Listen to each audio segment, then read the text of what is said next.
The Washington Post reports on today's likely Senate vote for just over $1 billion to fight the Zika virus. Some of the money would fund vaccine development. A government map shows a potential range of the mosquitoes that carry the virus. More than 500 travel-related cases have been reported in the United States. David Begnaud is in Coral Springs, Florida, where the risk of Zika grows as mosquito, also pronounced mosquito. Yes. Charlie, isn't it pronounced mosquito, not mosquito? Mosquito was good. How do you say it, Nora? Mosquito. Mosquito season approaches. David, good morning. Help.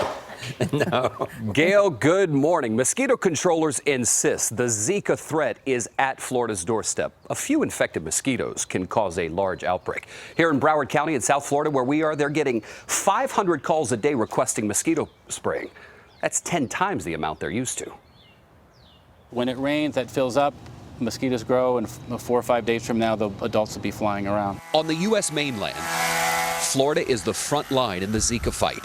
More than 100 cases have been reported here, more than any other state. You're not going to get Zika in the woods while you're hunting or at the lake while you're on your boat. You might get it at your front door. That's exactly right. While you're standing next to your car to go on your hunting trip or to the beach or to the park, that's when the mosquito will fly up, bite you in the ankle. It's not in those typical places that we as Floridians think of as mosquito biting territory.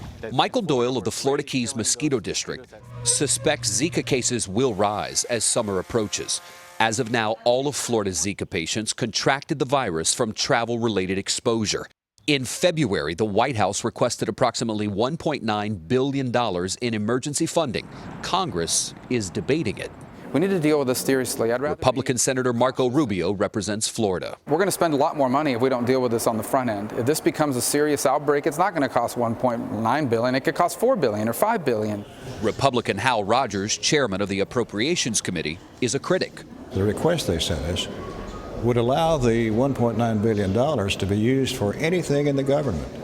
It's almost like a slush fund. Mosquitoes don't know whether their target is a Democrat or a Republican. Zika impacts all of us. Democratic Congresswoman Debbie Wasserman Schultz, also from Florida, insists part of the money will be used to develop a Zika vaccine and raise awareness in a state that thrives on tourism.